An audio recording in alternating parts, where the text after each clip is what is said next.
My saying, the acronym is who has my money. Right. Now we sell money, so everybody want money. So be like, yeah, if you want people to like you, go sell ice cream. I say, nah, go start a funding company. Almost definitely. Everybody like the person who get them money.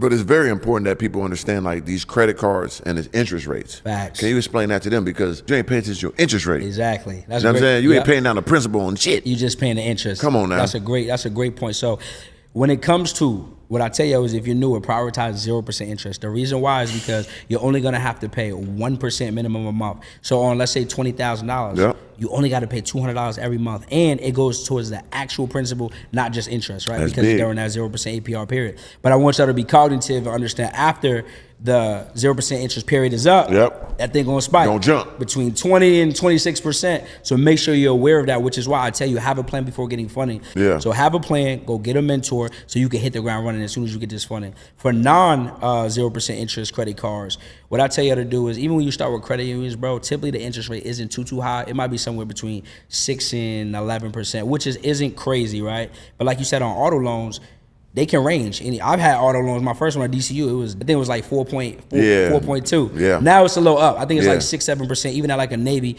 Fed. But these are crucial all of them like that, because you want to know how much you're paying per month. And like he said, some of us, we just paying the minimum on that interest, but it's not going towards no principal. And your ass is wondering why your shit never go down.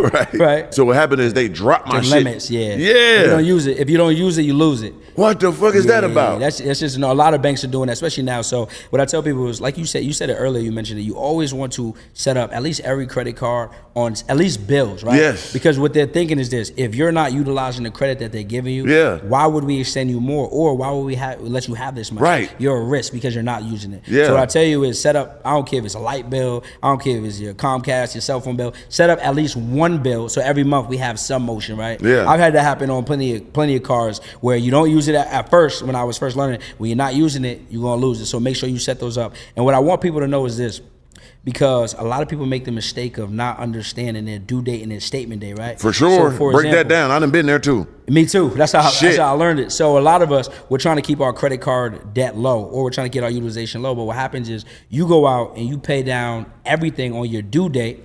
And then what happens is people utilize their card the next day, not knowing that your statement date is typically somewhere between 7 and 12 days after the due date. Right. But the statement date is much more important, because whatever your credit is reporting on that statement date, that's what's going to report to the credit bureaus. So at one time when I first started, I was paying my thing off on the due date, then I was going back out and using it, but my credit card utilization wasn't dropping. I'm like, what the hell going on? But I realized it's the wrong date, right? So all y'all make sure you understand the difference between your statement and your due date, and make sure you move accordingly so your utilization don't go up. Do you give people the understanding to build their own shit? 100%. Because I'm thinking you do that too, right? Yeah, so we coach. So our coaching company, what we do is we teach you how to run a 6-figure funding company part-time. Crazy. Yeah, we help over 60 people now make 6, and we have helped 2 people make 7 figures now. And what I tell people is success leaves clues. So really what we've done is, my whole process, we're now teaching people how to duplicate that. How do you onboard people? How do you qualify people? How do you actually fund them? How do you build a relationship with banking relationship managers? What are the steps? So now what happens is, all you have to do is duplicate the process that's already worked. You don't have to guess on nothing, right? So essentially what I tell people is, even if you work a job, like one of our students, they just quit their job last month.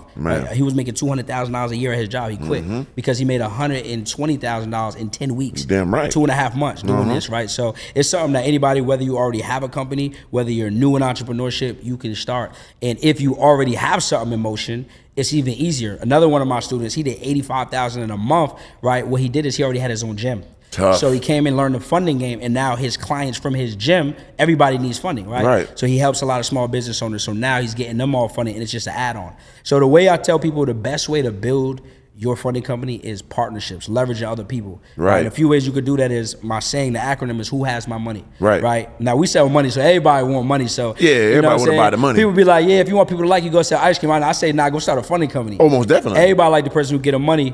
But what I tell you is partner. For example, we partner with a lot of credit repair specialists. There's a lot of credit repair specialists, they don't know funding. Tax companies are getting people their taxes back. What do people want after they get their tax business? Start my LLC, get some money. So we partner with them, send us the work, we'll get them funded, and then we kick them back a percentage.